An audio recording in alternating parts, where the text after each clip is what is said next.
Welcome to Next on the Tee with Chris Mascaro, where tour players, legends, and the top instructors in the game share their stories, insights, and playing lessons. Join Chris every week as he talks with the greats of the game. You are the smartest guy I've spoken to on radio or television in my career. And Chris, again, you're knocking out of the park. You're like 8 under par in this interview. If I ever have any research, I'm hiring your tail to be the research man. You're the best. You're a fantastic host and tremendously respected in the golf community. Yeah, Chris, you do an amazing job, and your listeners are super lucky to have you, and it's always my pleasure. Chris Mascaro is the king of the golf podcast. Don't miss him on Tuesdays. Now, here's your host, Chris Mascaro.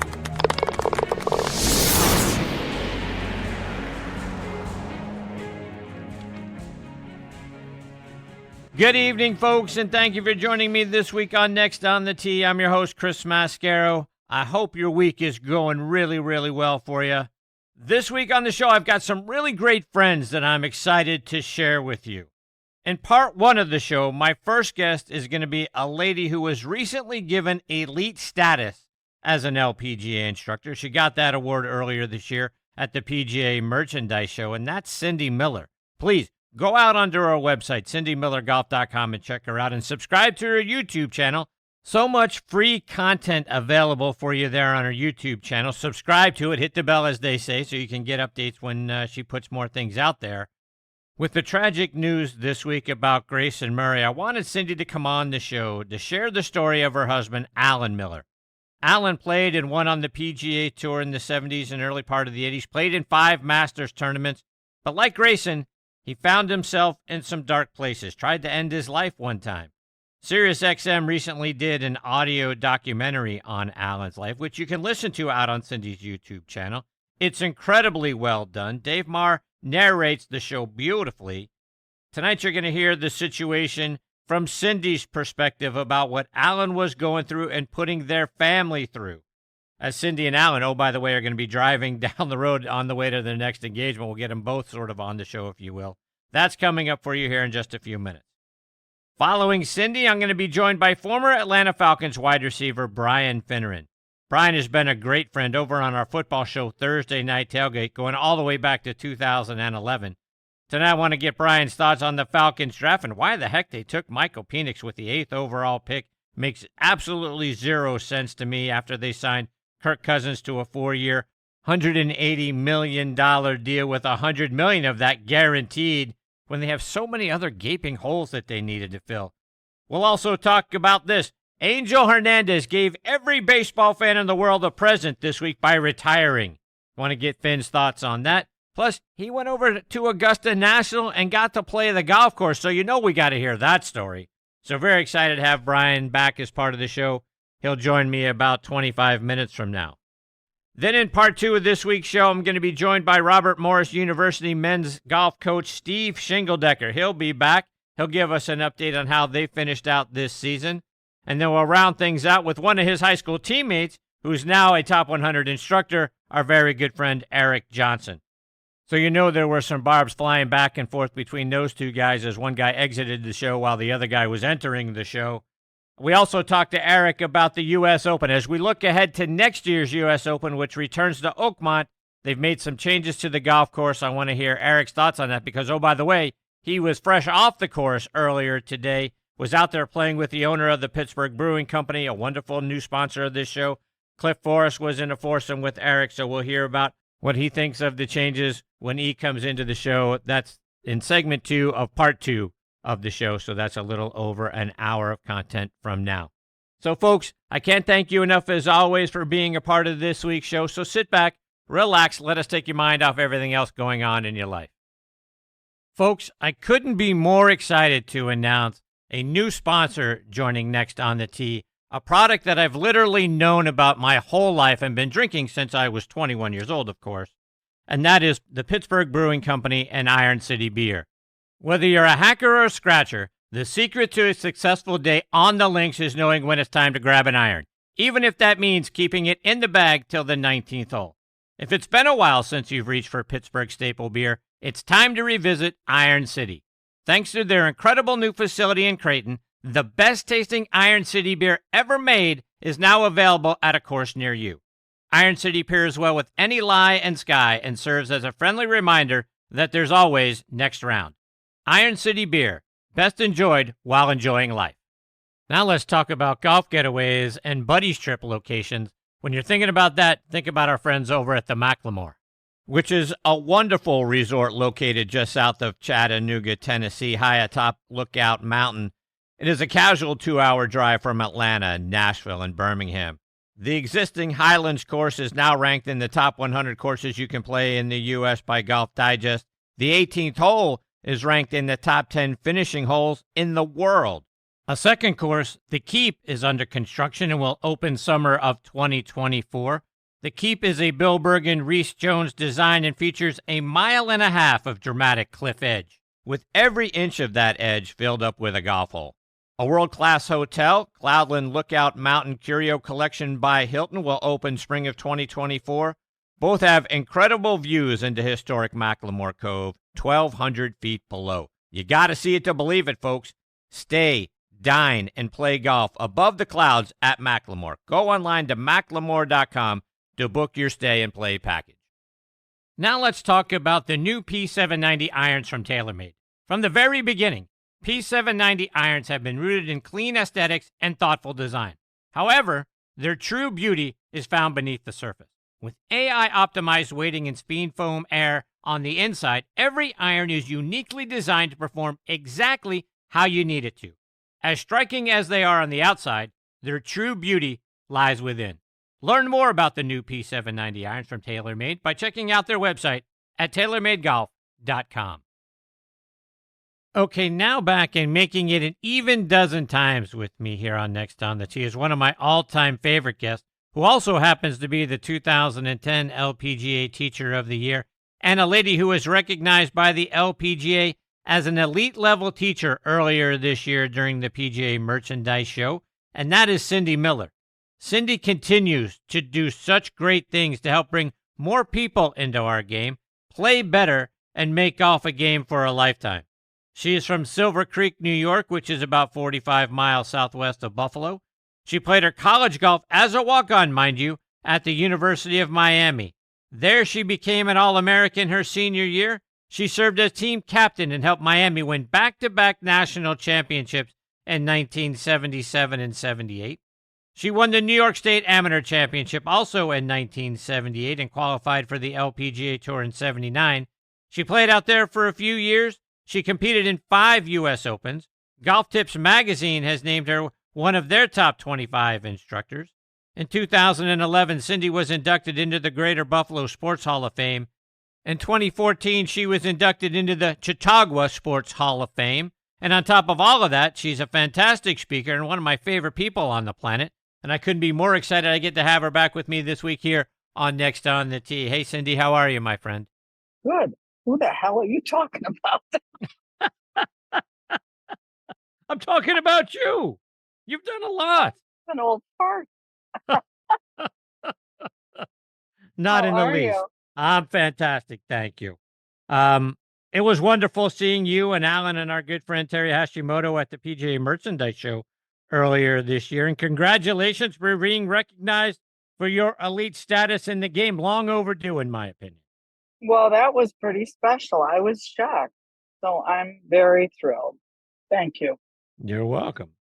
Cindy, I want to go back a little bit in your career, back to when you were on the Golf Channel's Big Break 3 Ladies Only. You had to do an interview to be considered as a potential participant on the show. And in that interview, you were asked why they should pick you. Do you remember what you told them? Yeah. Now, why do you know? How do you know that? I do research. Did you see Tell us that why. interview? I did. You did not. I did. How'd you see that interview? Again, I do research. I look around for things to see what's going on with you, what you've done, and what you've achieved. I thought it was a very interesting response that you gave them for why you should have been on that show. Can you share that with us? Well, I kind of think I told them off a little bit. I said, they wanted to know what I shoot. And I said, gee, that's funny. I just won the LPGA National Teaching Championship. I shot I think I shot 72, 68, 71. And I kind of thought to myself, wow, Lord, that's amazing because I can shoot 85 just as fast as anybody, right? And then I said, keep your mouth shut, shut up. And then they said, you know, why should we pick if there was a group of producers sitting here watching this interview, why should we pick you to be on the show? I said, I'll tell you why we should pick you. I said, I got news for you. There's probably not a whole lot of women watching your TV show. There's probably not a whole lot of watching your TV channel. And I'm married to a former tour player. I said something like that. And I don't know if I said I need to prove to myself that I can play and I could be, I think I said I could be the miracle story. I could be the light of the whole thing. Indeed you did. And you know what's funny? This is, and you can't tell me there isn't a God, because there truly is. And after I lost on the show, Jay Kossoff came up to me and he gave me a big hug and he said, you were the light of the whole show. And that was a year after I had applied. Wow. Was it really that long? Yeah. Wow. And I almost started to cry. And the funnier part of it was the reason I applied to be on the show was because, and we're probably going to get into this, but Alan didn't want to play anymore. And I was sitting in my sweatshop. I sewed shirts. I had an embroidery business and I had made shirts for Augusta National for the Masters. And I was having a little bit of a pity party and I was teaching lessons and I was sewing all these shirts and it was a Monday morning. I was reading the newspaper and I looked at the sports page, you know, and all tour players used to do that when there wasn't the internet a lot. And I saw this list of the LPGA Legends Tour and I'm like, what is this list, right? And I scanned the list and I was like, what the heck? This is all my old buddies and never knew there was a Legends Tour. And I saw Nancy Lopez shot 85 one round and she made $3,000. And I'm like, I could shoot 85 and I wouldn't get paid $3,000. So I picked up the phone and I called the Legends Tour and I asked if I could play. And they go, well, what number are you on the career money list? And I was like, oh yeah, that list. And they said, well, you're going to have to qualify. I go, what do I have to do to qualify? Well, you got to go somewhere and you got to blah, blah, blah. And one shot, one person, blah, blah. I said, okay, fine. So I started practicing. And then I got this email from the Golf Channel about this show. And the little voice in my head said, you know, you should apply to be on this show. And I'm like, well, that's stupid. I don't want to win an exemption into an LPGA tournament. You know, I was 48 at the time, 47 or something. And I'm like, I can't play on the LPGA tour. I don't hit it far enough. Yeah, but we both know that you want to win a tournament on the Legends Tour. We both know that if you were tied for the lead and they had to hit a shot over water on the last hole with thousands of people watching you, you puke. You choke your guts out. You need to apply to be on this show so you can learn how not to choke. Okay, good point. So I applied to be on the show. I'm on the show. I get chosen. And the first tournament back on the Legends Tour after the show, I came in third on the show. I get a sponsor exemption because everybody loved me on the show because I was a token old fart. And I birdied the 17th hole, the last round, and I walked to the 18th tee, tied for the lead, having to hit a shot over water with thousands of people watching. And the guy that had caddied for me every year before that grabbed my hand and he said, be brave, little girl, be brave. And I started to cry. And Alan goes, what are you doing? I go, nothing. And I'm like, oh my God, slap yourself out of this, right? And so I'm like, oh my God, Lord, this is the exact same thing that you said to me a year ago. And so I get on the 18th tee and I had to hit the shot. And Alan goes, I think it's a fiver. And I'm like, I hate my fiver. He's like, this is like, please, anything but a fiver, right? I hit the shot on the green and Alan, I had about 30 feet and he goes, just flag this. Do not slap this putt by the hole. And I two putted for par and I'm sitting there and everybody went nuts because they knew who I was now, right? Before, nobody who I was. I was just a bum from Silver Creek. And so they all know who I was because I was just on the show, and la-di-da, I'm tied for the lead. And then my buddy Birdie's 17, and she ends up winning by 1. But the moral of the story is I defeated my demons and proved to myself the dream that I had when I was 17 years old. To be a star on the LPGA Tour wasn't going to be a nightmare that would haunt me for the rest of my life. And I finished second on the money list that year. So I went from you're not good enough to be here to finishing second on the money list. So there you go. It's never too late to be what you might have been. There you go. So let's take that a half a step further. Talk about defeating those demons, because they haunted you for a long time in your career. It kind of chased you out of the game for a little while. And now all of a sudden you stand on top of the mountain, if you will. It was your own personal mountain. Didn't win the tournament, but it was good enough. Talk about how good that had to feel to know that everything that bothered you all those years was now dead. Well, you know what's funny is the tournament after that, I still wasn't the leader of the money list or second on the money list, but I won $32,500. The tournament after that, Barb Moxon, it was a team event, the BJ's Charity Classic. And it was a team event, and we ended up coming in 7th, and that's what made me be second on the money list. And the day after that, there was a pro-am. And this is so funny because I'm writing a book right now. And I was doing this last night. There's 18 chapters in the book. And the 18th chapter is me finishing second at this Hy-Vee Classic. And the pro-am after that, I'm standing on the tee box and it's packed with people. And Jan Stevenson's behind me. And it was so slow. I'm standing on the tee box and I'm getting ready to swing. And I'm thinking to myself, I wonder what she thinks of my golf swing. And after I hit the shot, I'm thinking to myself, Cindy, you just finished second on the money list. You beat her. You made more money on the Legends Tour money list. Why do you care what she thinks about your golf swing? But again, all those thoughts for all those years, right?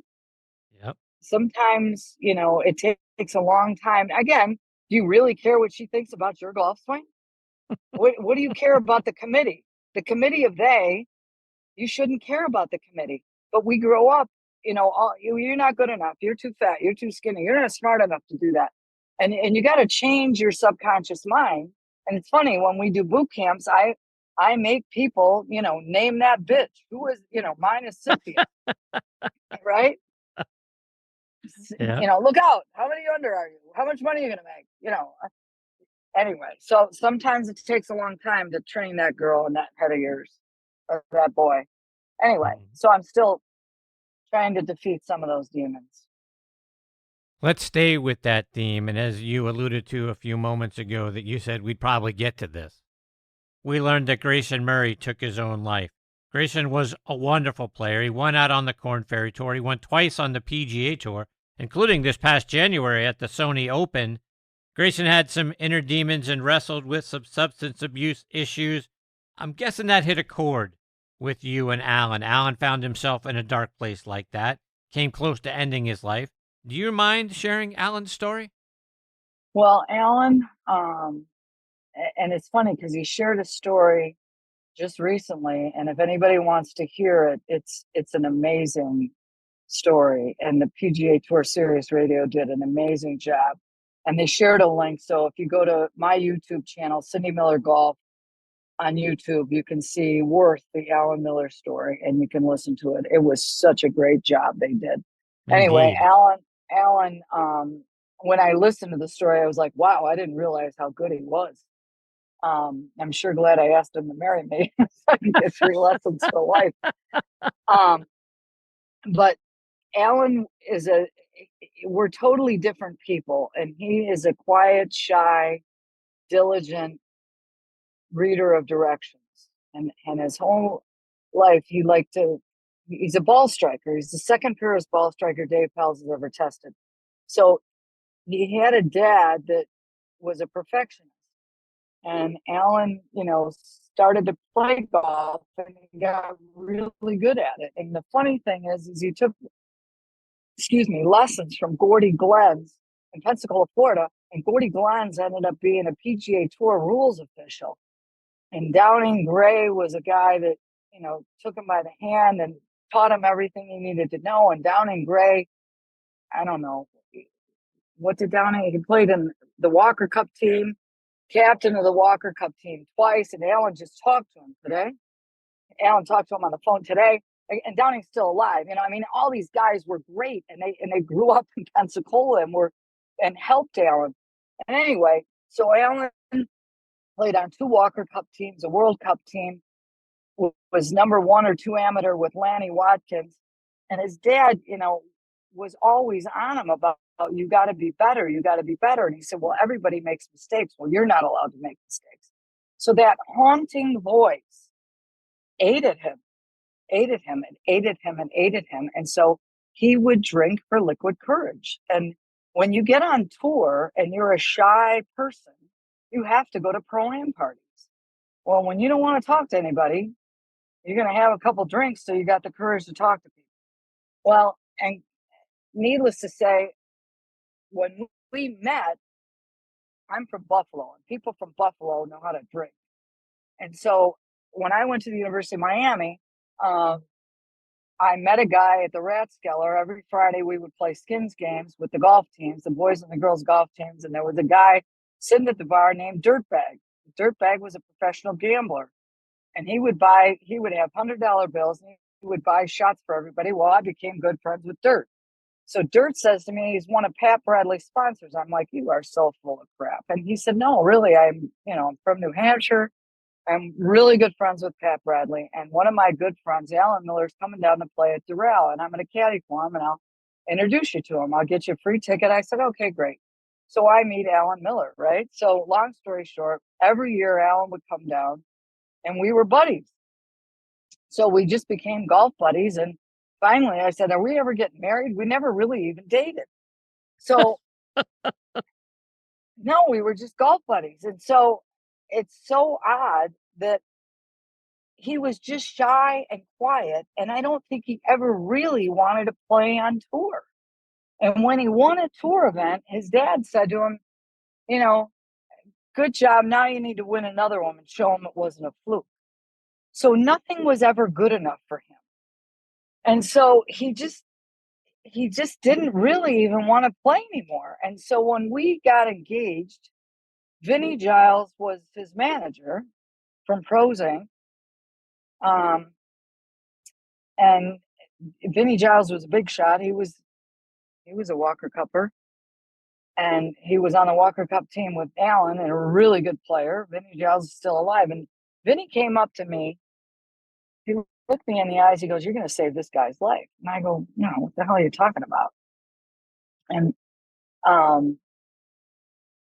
the best line of the whole feature that PGA Tour Sirius Radio did was, I knew how good Alan was, and he knew how bad I wanted to be good. And both of us, that made the perfect relationship.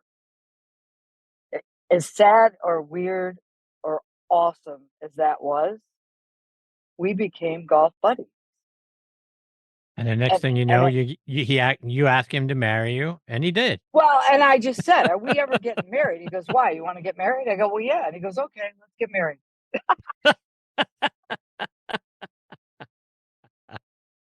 And so we did. And I lost my card that year. And I really wasn't good enough to be out there. I mean, I was grinding my guts out. And I'm always better when I'm grinding. I mean, we are so opposite. We're so opposite. I'm like a Tiger Woods and he's an Ernie Els. And so we are now certified in behavior, motivation, judgment, and emotional intelligence. And that saved our marriage. I mean, we went to a seminar once, and the woman was talking about how her husband drove her nuts. And I sat up and I'm like, yeah, I got one of them. And I couldn't get to the back of the room fast enough to buy her book. And I took the personality assessment for me, and I took it for him, and I read off all of his weaknesses to him. And I had a delayed intelligence attack. And I said to him, you can't help yourself. I thought you acted like this on purpose just to drive me nuts.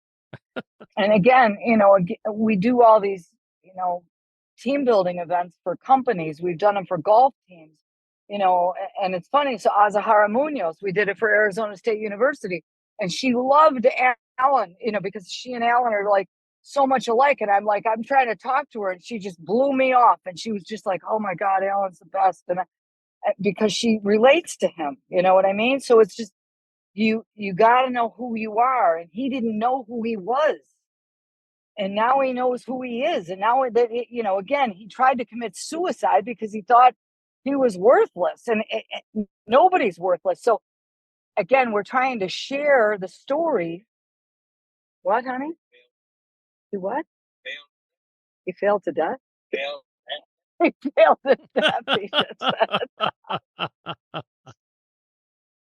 So Yeah, what got Alan out of that? What got him from the depths of where he was to where he is now? Because my dealings with Alan, and I've had him on the show a couple of times, and then obviously I saw you guys down at the PGA Merchandise Show.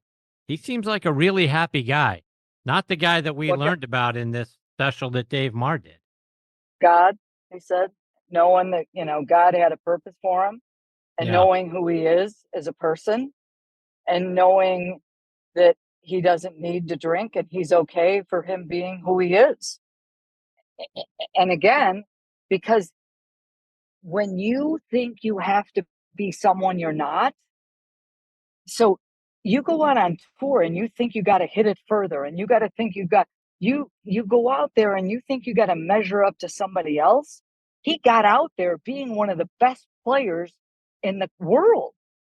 Now he thinks he's got to change his game. Well, that's the stupidest thing you could ever do, but that's what he thought he had to do. Mm-hmm. So we are so adamant. If there's one thing, if anybody out there is listening, you got to know, especially parents of children, please don't push your children. Please don't push your children to be somebody they're not. Again, let your children be who they are. And we are so adamant about that. And we teach boot camps, and I have a nonprofit, the Pursue Your It project, that you have to let your children learn who they are. So there's 4 different behavior styles, and a lot of companies do this. And there's a high D. I'm a competitive control freak creep. That's who I am, right?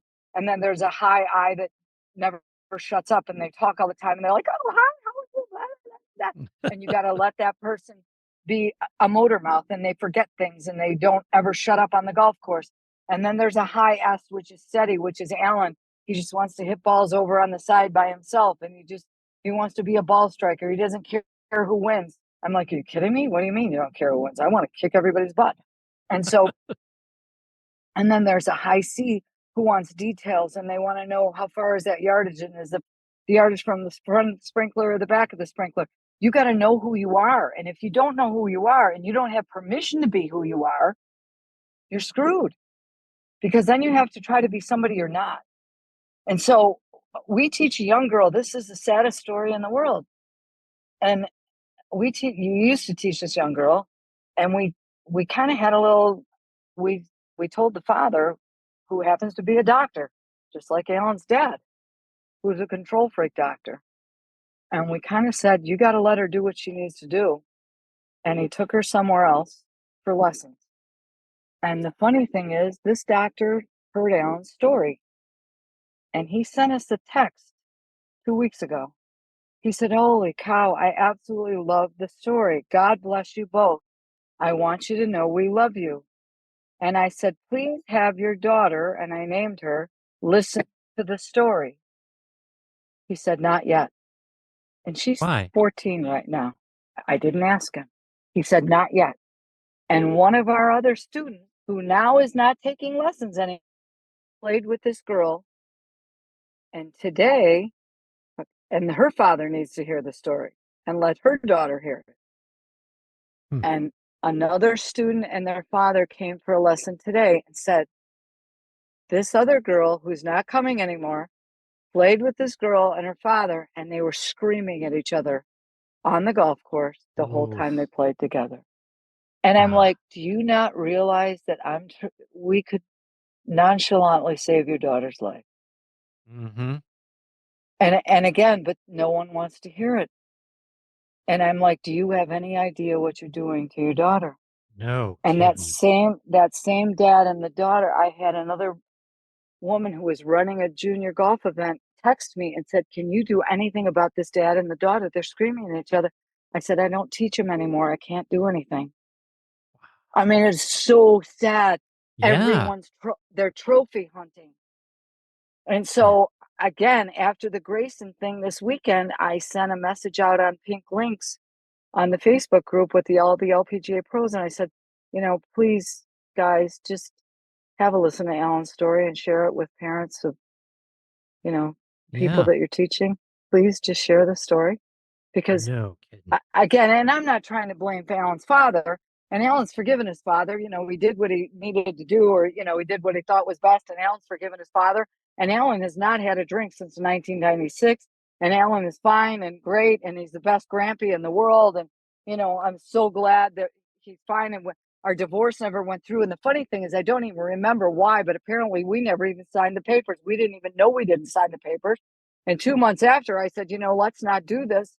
And we found out we never even signed the papers, and they ripped the papers up. So we never got divorced, even though we went to court. And thank God for all that, right? That was Right. in 1998, right? And again, the funny thing is, again, I've got this it box, and there's 3 things in the it box: a nail, a mirror, and a seed. And the seed, the last time I went to the counselor, the Christian counselor, I'm sitting there crying and whining about Alan. And the tears are going down my cheeks, and the boogers are going in my mouth, and I don't have any Kleenex. And the guy gets up and he goes, "Let me go to the bathroom and get you some toilet paper." And he comes back in and he hands me the toilet paper, and he gives me the wad, and he goes, "The Lord told me to tell you something." And I look up at him, and I go, "Oh, really?" Like a little brat, right? I go, "What'd he tell you?" He said, "Cindy, he told me to tell you that he's planted a seed in your life. And he told me to tell you, you need to stop digging it up to see if it's growing. You need to put this seed in the sunlight, and you need to water it, and you need to leave it alone and let it grow. And if you do, there's no telling how good this is going to end up. So leave the seed alone." And How I was like, powerful is that? said, "Okay, I'll see you later." Wow. That's amazing. Right? And Yes. Dominic Destello emailed us in December and said, "I used to work with your daughter at the Golf Channel on the PGA Tour Series Radio. I read an article in Sports Illustrated from 1999 about Alan, and we would like to do a 1-hour feature that would air during Mental Health Month in May. Would you be willing to do this story?" And he came up to our house right before Christmas and was here for 10 hours doing this interview. I emailed Kelly, and she goes, "Mom, that's the guy who trained me at the Golf Channel. And his boss used to be my boss at the Golf Channel." I mean, how small a world is this? Right. And it's masterfully And that, done. Dave Marr does an outstanding job of kind oh of my narrating God, the wasn't he story. great? Yes. He does an outstanding job of narrating the story. And the way that they have edited things together is just off the charts great. It was so good. So if anybody hears it and they want more information, you can go to alanmillergolf.com/worth. But go to YouTube, Cindy Miller Golf's channel, and it's worth the Alan Miller story. So I just think it's a great story. It shows you that there's hope, and God bless Grayson Murray.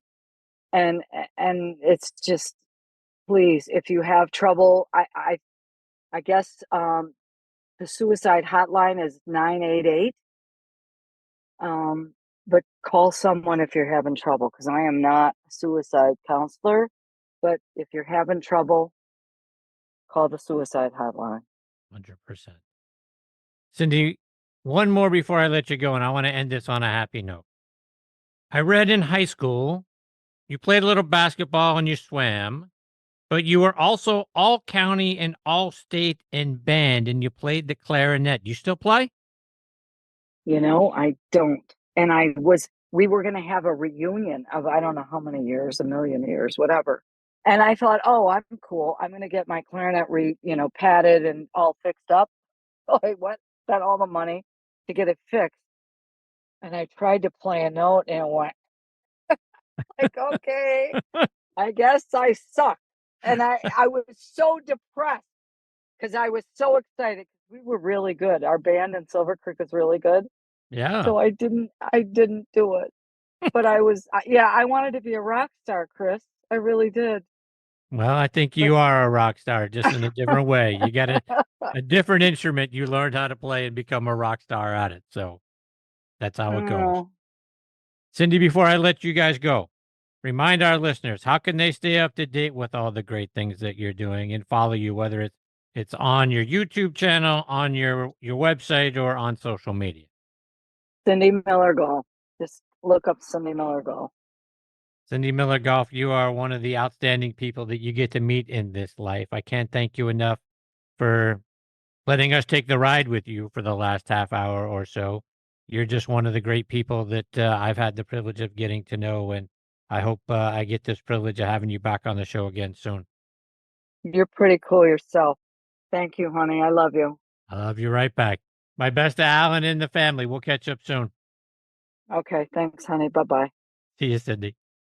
That is the great Cindy Miller, folks, and I mean it sincerely. They don't come better than that lady. She has done so many wonderful things with so many players, since she has started to become a teacher. That happened many, many years ago. But she has made a difference in so many lives from the behavioral stuff and the Project It. Please go look up that, because that's an immensely impactful program that she has put together, so you can find your it, right? Why are you doing this? Kind of get to a realization for why you're doing what you're doing, and why it's important to you. And then you can build off of that, and who knows where your career and your life goes from there. She's a wonderful instructor. There's a reason why she's elite. And I can't thank her enough for being so wonderful to me in this show over the years. I want to get Alan to come on the show and tell his story as well, and go out there, please. Go out to Cindy Miller Golf on YouTube. Go watch, or listen, I should say, to this special. Dave Marr does such a fantastic job narrating this story, and the story is so impactful, it's going to change lives. So please go out there and listen to it. And like I say, we'll get Cindy back on the show again soon. Coming up next is going to be Brian Finneran. Brian is a former Atlanta Falcons wide receiver. He was a Walter Payton Award winner in college, and he's become a wonderful broadcaster as well. Before I bring Brian into the show, I was talking with Eddie Dry, VP of Domestic Sales for Strixon Cleveland Golf, at the PGA Merchandise Show earlier this year. And I said, Eddie, I like your CBX full-face wedges. How can they help an average player like me play better? Here's what he had to say. An average player, I use one, and I'm in some lies that you can't even believe. And I need all the help I can get, and the face is bigger, and the grooves go all the way up and all the way out to the toe. So if you hit it on the toe, you miss it, bam, there's a groove. So I like that. So I carry a 58. There you have it, folks. Try the new CBX full-face wedges from Cleveland Golf. I also want to give a shout-out to my friends over at On Point Golf and their great On Point ball marker. Get the #1 ball marker in the game of golf. On Point is the only three-dimensional ball marker out there, with alignment technology and a removable coin that is approved to use according to the rules of golf. As you know, putting is all about line and pace.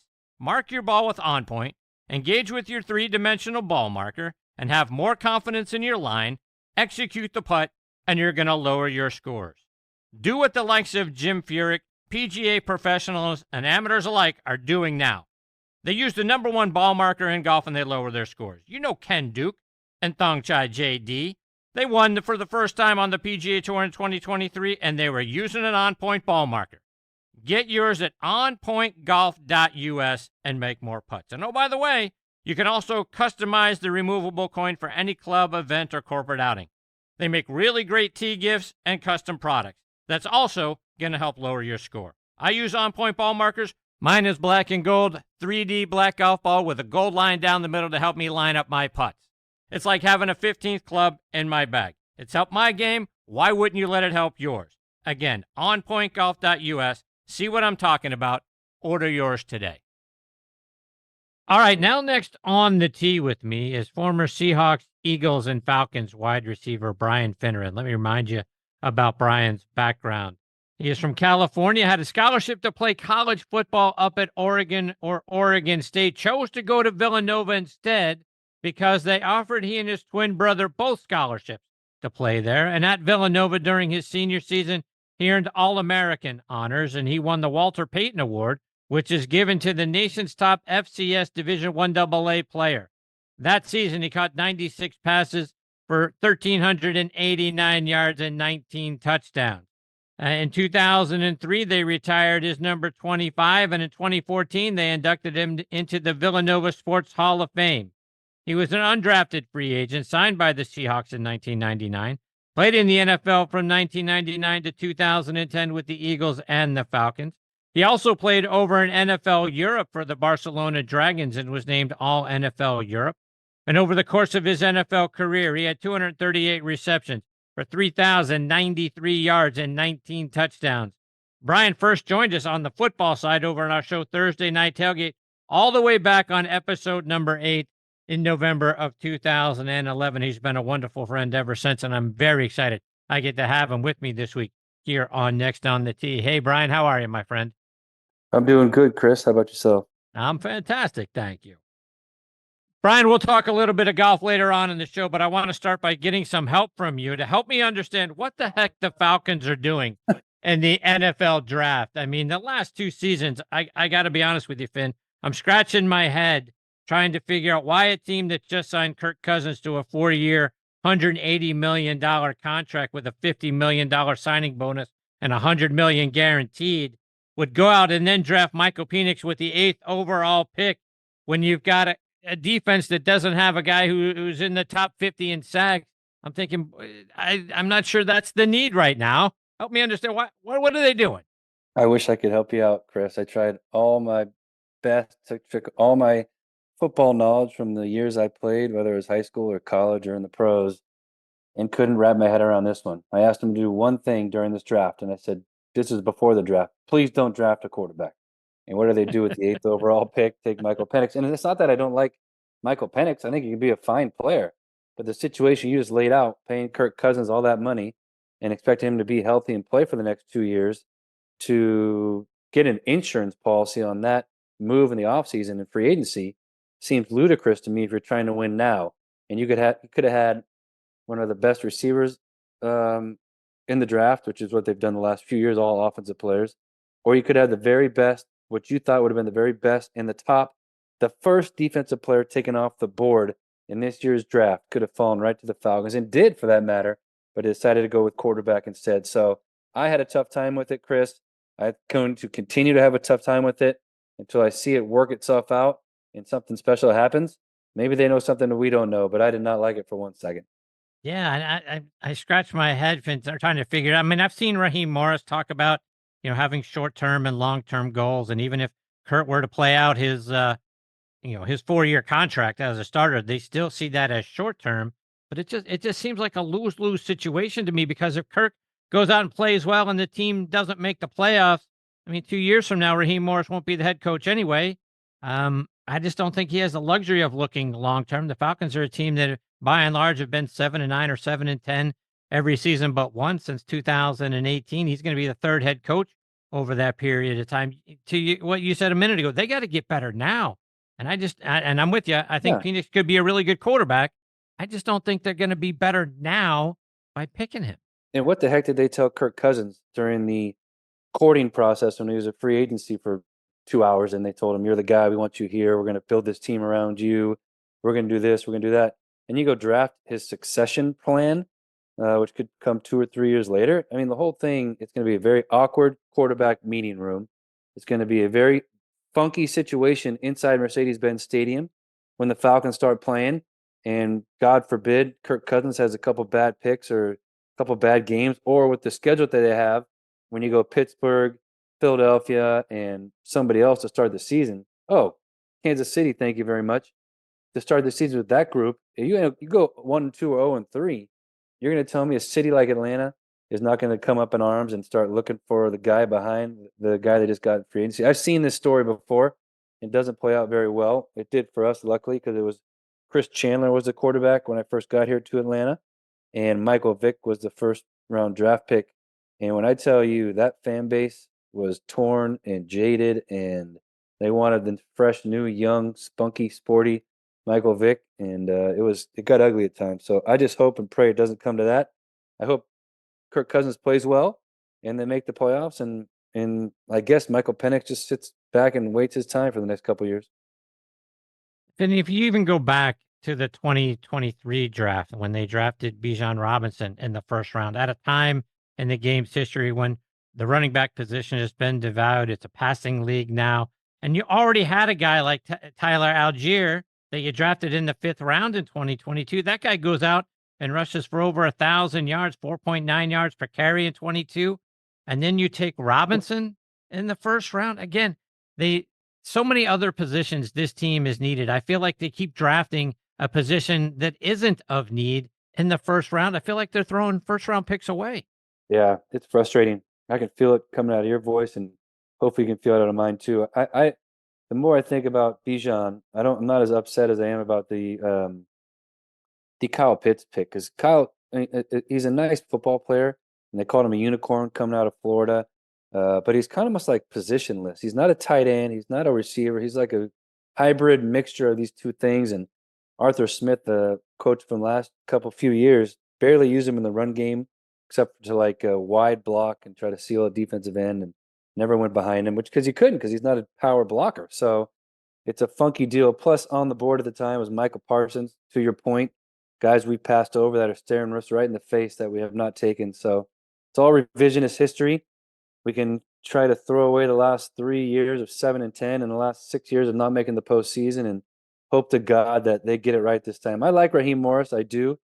Terry Fontenot's growing on me. It's got to start coming together, though, and it's got to start happening this year. Switching gears a little bit over to the baseball world, and I think everybody celebrated today the news of Angel Hernandez, perhaps the worst umpire in the history of the world, retiring. No one ever got it wrong more than he did. And your thoughts, are you happy to see that guy go, or is he a sports talk radio gift that just kept on giving every day? No, he's a frustration from behind the plate constantly in every game he was in, pretty much. There's a funny story. One of my teammates over at 680 The Fan, Buck Ballou, who played minor league baseball, he's a starting quarterback for the 1980 Georgia Bulldogs, and also played baseball over there and got a little professional baseball career in the minor leagues. He was at a game. His mom and dad had drove down a couple hours from wherever they were in Valdosta, and Angel Hernandez is behind the plate in the top of the first inning or bottom of the first inning. Buck Ballou gets rung up on a pitch that was so far outside the strike zone. He looked back at Angel Hernandez at the time, and you're talking 35 years ago, and said to Angel Hernandez, he goes, wow, boy, you and I are both going to die down here in the minor leagues. You keep making calls like that. And he got thrown out of the game. His parents drove 3 hours to see him. So it was a funny story. But Angel Hernandez has not stopped making bad calls since he got Buck Ballou rung up and thrown out of the game back in 1985. Right. I saw that you reposted a hilarious basketball video that is spot on about carrying the ball and traveling in the NBA, and it never gets called. You've played a lot of basketball. How often are you screaming at the TV that guy just traveled? Oh, constantly. I did it today. I did it. I was actually tuned in. I don't do this very often, Chris, but I tuned in a little WNBA because the Fever taking on the Sparks, I think. So got a little Caitlin Clark action, and one of the girls on the team was posting up and spun around and picked up her pivot foot and tried to take a shot. I was like, oh my God, it's even happening here. The fundamentally sound women's basketball game going sideways too.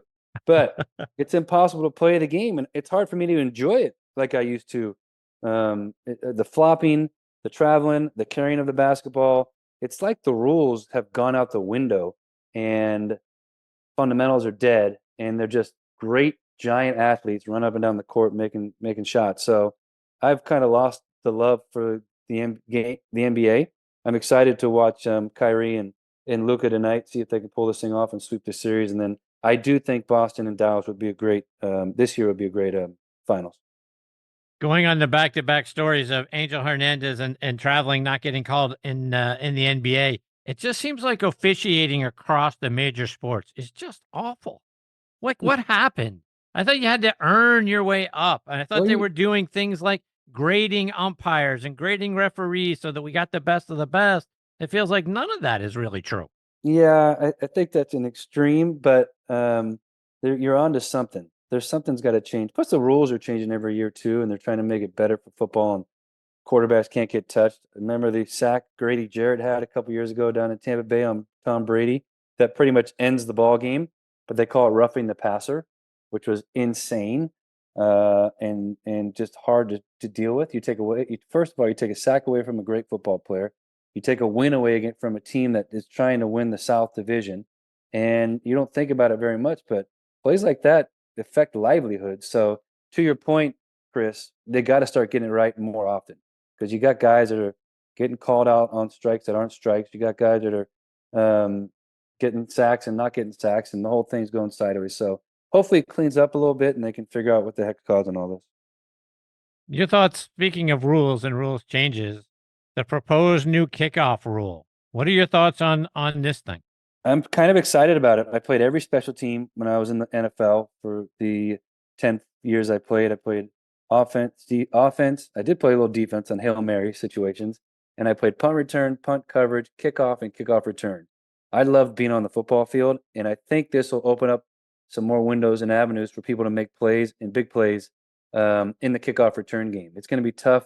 It'll be fascinating to watch how the special teams coordinators decide who they want on the field now, what type of players they want. Do you want receivers kind of stock blocking? Do you want safeties and corners because they're a little quicker, can move a little bit more? I'm sure it'll be a fair bit of all those guys, running backs and tight ends and linebackers.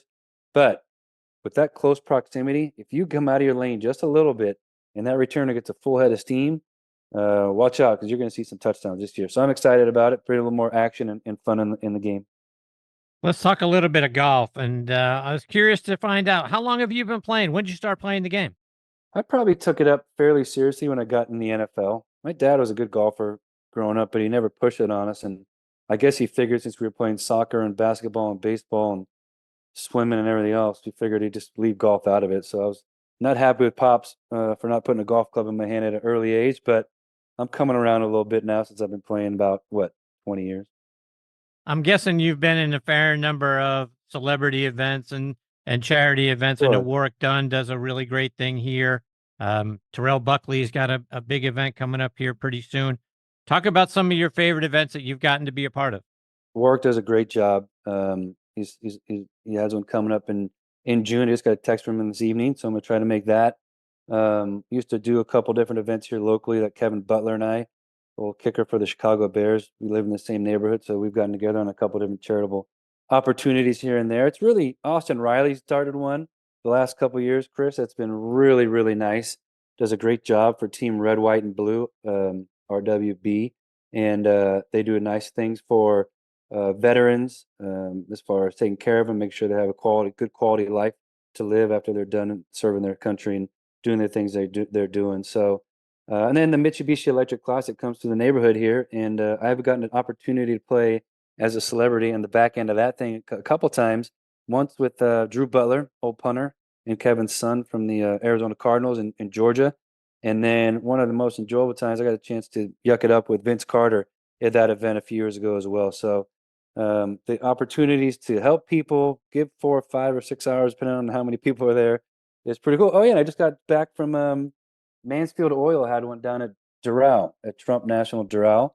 So I hadn't had a chance to play the Blue Monster, so we got a chance to do that. So fortunate to get an opportunity to go play those courses, but also to have an impact on people's lives that need our help. Speaking of courses, what are some of your favorites? I imagine you've played in some really cool places. We've got a lot of really great courses in and around the state of Georgia, but where are some of your favorite places that you've had an opportunity to tee it up? Yeah, Sugarloaf's been awesome here locally at my home course, Golf Club of Georgia, and what Ben Kenny has done over there and at Horseshoe Bend has been spectacular with the cleanup process he did over there. Peachtree's great. East Lake has been awesome to get a chance. I always enjoy playing those courses where you get to watch it on TV every year and to see East Lake and say, oh yeah, I was in that bunker. Oh, I hit it to that green one time and whatever else. And then obviously my favorite golf experience was Augusta National. I got to go down. Oh, really? It was heaven on earth. I wish we had more time. Maybe next time I come on, we'll really describe it to you. But when I tell you, I got to go down. So Porter Payne, Billy Payne's son, and I became pretty good friends. And he gave me the invite. And we met him at Waffle House just outside the club and drove down Magnolia Lane. Put our suitcase and stuff in the cottages over there, just to the left of 10, and proceeded to go grab some breakfast and quick little snack, and then hit the course for 18.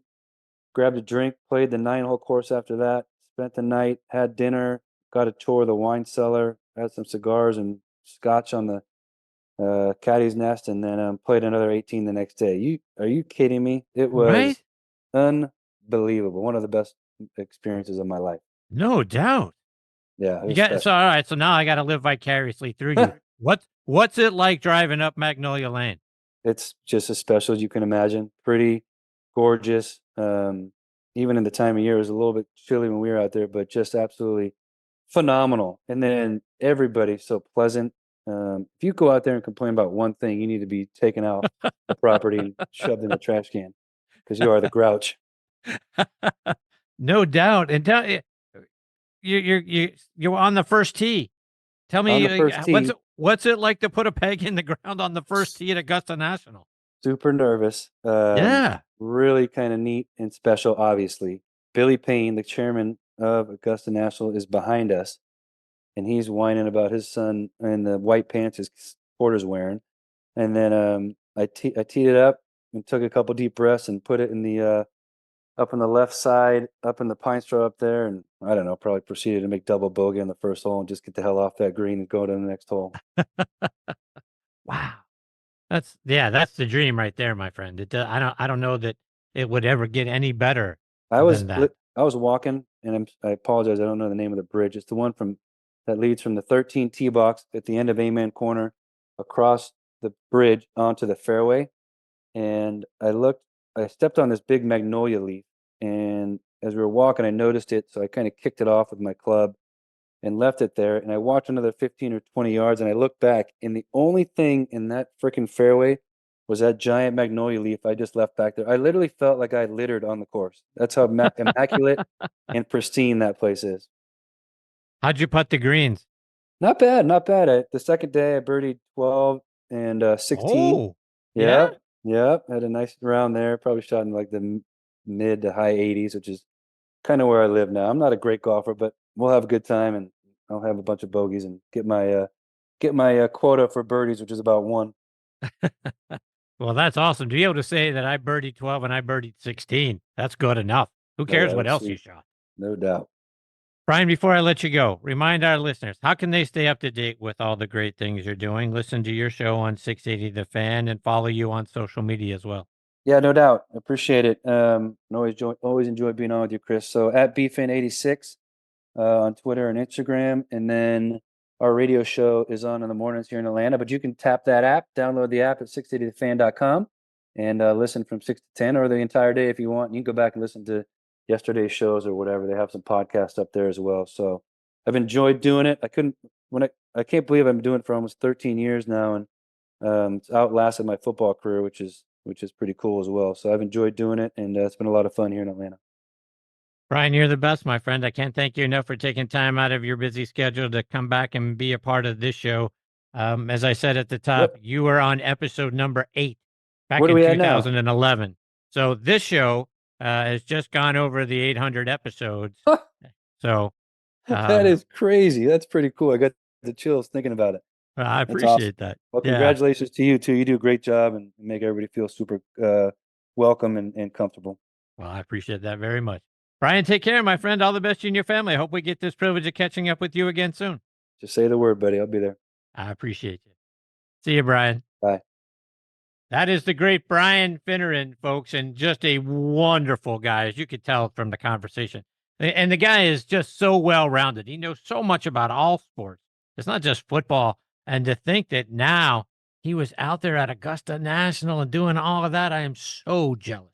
That is the dream right there, and he got to live it to the fullest. I mean, the whole 9, up Magnolia Lane and staying in the cabins and playing it, 36 holes over 2 days. And cigars and the scotch and the whole night and having dinner there. Wow, what a wonderful thing. And we're going to talk more detail about that next time around, even if we just talk about it again, because it gives me chills thinking what a great time he must have had doing that.